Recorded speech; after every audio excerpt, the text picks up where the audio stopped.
साथियों नमस्कार। मैं भूपेंद्र सिंह दोहरे, प्राथमिक शाला सोमला झिरी। जैसा कि आप सभी जानते हैं कि मध्य प्रदेश शासन ने अभी इस समय एक बहुत शानदार योजना निकाली है जिसका नाम है हमारा घर हमारा विद्यालय। क्योंकि इस समय पूरा का पूरा प्रदेश, पूरा का पूरा विश्व लॉकडाउन की स्थिति में चल रहा है। अब हम धीरे धीरे अनलॉक की तरफ चल रहे हैं और इस समय सबसे बड़ी समस्या ये है कि विद्यालय खुल नहीं रहे हैं और बच्चे अपनी शिक्षा से दूर होते जा रहे हैं। इस समस्या का हल करने के लिए मध्य प्रदेश शासन ने हमारा घर हमारा विद्यालय योजना प्रारंभ की है। इसके बारे में हम संक्षेप में आपके साथ कुछ बात करना प्रारंभ करते हैं। तो सबसे पहले, जैसा कि सभी शिक्षकों के मन में ये भाव आ रहा है कि 13 तारीख से जब ये हमारा घर हमारा विद्यालय योजना प्रारंभ होगी तो आखिर उनको करना क्या है। तो अभी तक जिला स्तरीय शैक्षिक संवाद और ब्लॉक स्तरीय शैक्षिक संवाद में जो बातें बताई गई हैं उस आधार पर मैं कुछ तथ्य आपके सामने रख रहा हूं। ये मेरी समझ के अनुसार जो मैं समझ पाया वे हैं, और जैसा कि आदेश है उसका आप लोग अनुसरण करें। और मैं जो समझ पाया उस आधार पर मैं आपको कुछ बातें सामने रख रहा हूँ कि सबसे पहले तो हमें हमारे विद्यालय में जो बच्चे हैं उनकी एक जानकारी इकट्ठी करनी है। उस जानकारी में विशेषकर हमें ये मालूम करना हैगा कि किन किन बच्चों के पास मोबाइल उपलब्ध है। अर्थात हमें सबसे पहले मोबाइल की जानकारी लेनी है। जानकारी में ये देखना है कि बच्चों के पास मोबाइल उपलब्ध है, अगर है तो उनसे पूछना है कि क्या वह फोन एंड्रॉइड है या एंड्रॉइड फोन नहीं है। अगर फोन उनके पास मोबाइल फोन उपलब्ध नहीं होता है तो हम केवल फोन नंबर ले लेते हैं उनका, जिससे कि हम उन्हें दूरभाष के ऊपर संपर्क में बने रहें। और उसके बाद यदि उनके पास फोन एंड्रॉइड फोन उपलब्ध होता है तो उनसे हम ये पूछते हैं कि क्या आपके पास पर्याप्त डाटा होता है। अगर उनके पास पर्याप्त डाटा होता है अथवा नहीं होता है, दोनों स्थिति के आधार पर हम एक टेबल का निर्माण कर लेते हैं जो कि एक रजिस्टर पर होगी। और ये टेबल हम नीचे देख पा रहे हैं, इतने हिस्से में वो टेबल का प्रारूप हमने देखा है।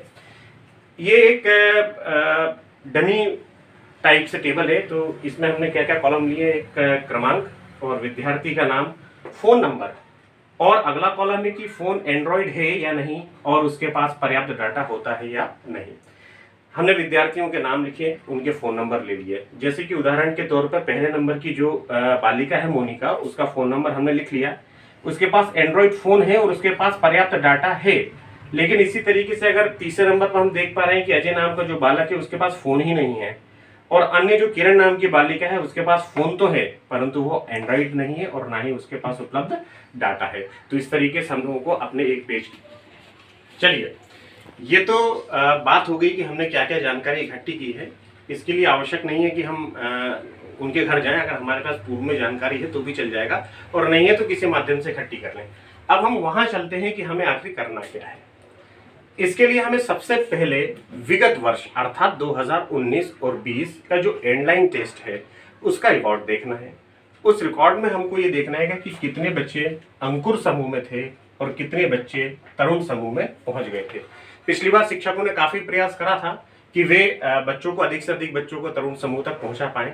और ये भी सत्य बात है कि मार्च के बाद से काफी 3-4 महीने का गैप हो गया है। बच्चों में जो दक्षताएं थी वो थोड़ी कमजोर भी पड़ चुकी होंगी, परंतु हमें डाटा कहाँ का लेना है, एंडलाइन टेस्ट का।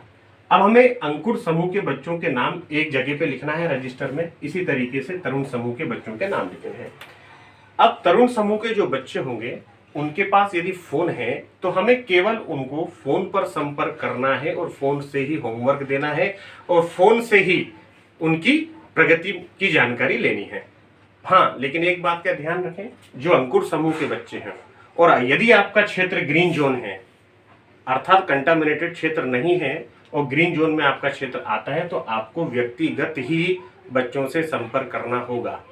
आदेश अनुसार कम से कम 5 विद्यार्थियों से आपको तो संपर्क करना ही है। बाकी अगर हम कुछ और अन्य उपाय से ज्यादा बच्चों के संपर्क में आ पाए तो सुरक्षात्मक तरीकों के साथ में तो बिल्कुल हम वो कर सकते हैं। तो जब हम ये लिस्ट बना लेंगे तो लिस्ट बनाने के बाद हमारे पास 2 ग्रुप हो जाएंगे, एक अंकुर समूह और एक तरुण समूह। अब इन समूह के साथ में हमें क्या करना है, चलिए उसकी बात करते हैं। इसके बाद हमें मालूम है कि 13 तारीख से हमारा घर हमारा विद्यालय योजना की समय सारणी जारी की गई है। समय सारणी जब हम देखेंगे तो उसमें 10 बजे से 1 बजे तक 3 भागों में समय डिवाइड है। यानी 10 बजे से 11 बजे तक डिजीलैब के माध्यम से हमारे पास एक वीडियो लिंक आएगी। उस वीडियो लिंक के द्वारा हमें कुछ बच्चों तक सूचनाएं पहुंचेंगी। वीडियो के द्वारा वो कुछ सीखेंगे यदि किसी कारणवश किसी टेक्निकल प्रॉब्लम के कारण लिंक नहीं पहुंचती है तो उस टाइम टेबल के नीचे उस लिंक का नाम दिया गया, वो हम टाइप करके भी सर्च कर बच्चों तक पहुंचा सकते हैं। अब ये तो बात होगी 10 से 11 बजे के बीच। अब 11 से 12 बजे के बीच रेडियो स्टेशन के ऊपर कार्यक्रम प्रसारित होगा, जिसमें शैक्षणिक संबंधित कुछ जानकारियां बच्चों तक प्रेषित की जाएगी। हमें माता पिता और बच्चों को ये सूचना देनी है कि वे रेडियो कार्यक्रम सुने। जिनके पास रेडियो उपलब्ध है वे तो सुनेंगे ही सुनेंगे, और कोशिश करें कि एक ही रेडियो से कई लोग सुन पाए। लेकिन एक बात का और ध्यान रखना है, किसी के पास रेडियो नहीं है तो माता पिता को फोर्स नहीं करना है कि वो ला के दें। उसके बाद 12 बजे से लेके 1 बजे तक डिजिलेट कार्यक्रम पर जो वीडियो देखे गए हैं उससे संबंधित कुछ वर्कशीट निर्धारित हैं। उन वर्कशीट को उन बच्चों को करना है, या तो वे किसी भाई बहन की मदद से करें, या हम लोग जो 5 बच्चों से संपर्क करने वाले हैं हम उनको मार्गदर्शन देंगे कि वो किस तरीके से अध्ययन करें। कुल मिला के हमारा दायित्व ये रहेगा कि हम स्कूल की बराबरी तो नहीं कर सकते हैं, लेकिन वो भी कोशिश करेंगे कि बच्चा शिक्षा से दूर ना रहे। इसी तरीके से ये हमारा कार्यक्रम निरंतर आगे बढ़ता जाएगा।